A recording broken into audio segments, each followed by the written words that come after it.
म त पुर्छ जस्तो लाग्यो क्या हिमबहिरको फिल्महरुमा देखाउँदै नि यस्तो के यस्तो यस्तो बादल भएर पो गयो थियो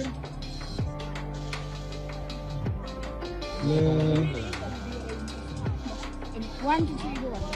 हिँड्दै यो लाइफ सबै पनि